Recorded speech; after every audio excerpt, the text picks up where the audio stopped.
हमारे आज 11वीं कक्षा का टॉपिक है जो कि है रासायनिक विज्ञान के।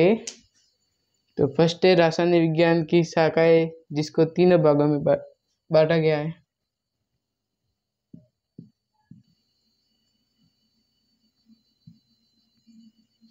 रासायनिक विज्ञान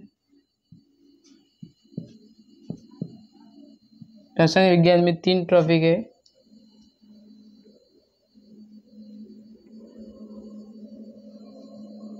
तो पहला है कार्बनिक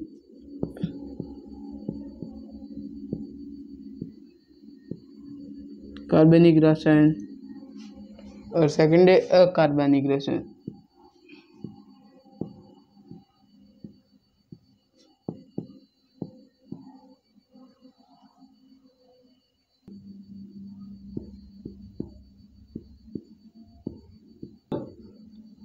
भौतिक रसायन। रासायन विज्ञान की 3 शाखाएं ये है रासायनिक विज्ञान की 3: कार्बनिक रसायन और अकार्बनिक रसायन और भौतिक रसायन। इंग्लिश में इसे बोलते हैं केमिस्ट्री और ऑर्गेनिक केमिस्ट्री और फिजिकल केमिस्ट्री। उसके बाद में है हमारे रासायनिक विज्ञान की कुछ मूल अवधारणाएं, जैसे कि रासायनिक विज्ञान की वह शाखा जिसमें विभिन्न पदार्थों, उसकी संरचना और रासायनिक अभिक्रिया आदि का अध्ययन किया जाता है, रासायनिक विज्ञान कहलाती है।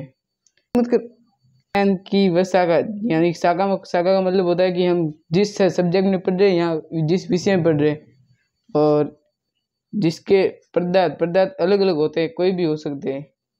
और संरचना यानी अभिक्रिया का मतलब होता है किसी के अंदर उत्पाद करना नए नए प्रकार के, और यदि अध्ययन के बारे में यानी कि जानकारी प्राप्त करना।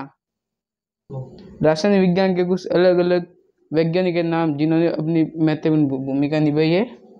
फर्स्ट है वैज्ञानिक के एंटोनी लवेरियजिन, जिन्होंने रासायनिक विज्ञान के जनक है।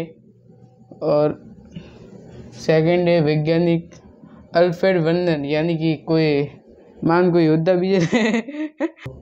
अकार्बनिक रसायन के जनक यानी कि कौन थे? Alfred Werner. और वैज्ञानिक के जनक वैज्ञानिक फ्रेडरिक वॉलेट के सर्वप्रथम में कार्बनिक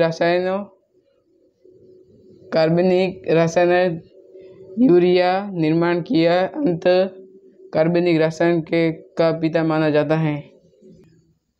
फ्रेडरिक वॉलेट ने अकार्बनिक से उन्होंने कार्बनिक यूरिया का निर्माण किया था।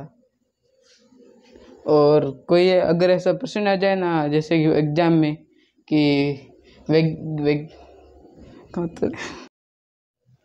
कार्बनिक के पिता किसे कहा जाता है, तो फिर फ्रेडरिक वॉलेट उन्हें कहा जाता है, और इन्होंने निर्माण किया था।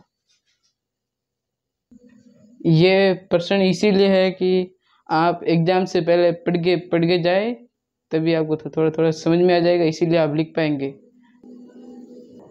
ये आज की आपको क्लास कैसी लगी? अच्छी लगी हो तो लाइक करना और सब्सक्राइब। इससे आगे और भी कुछ क्लास होंगी, वो भी अच्छे और जिससे आपको आसानी से समझ में आ जाए। बाय। जय हिंद, जय भारत।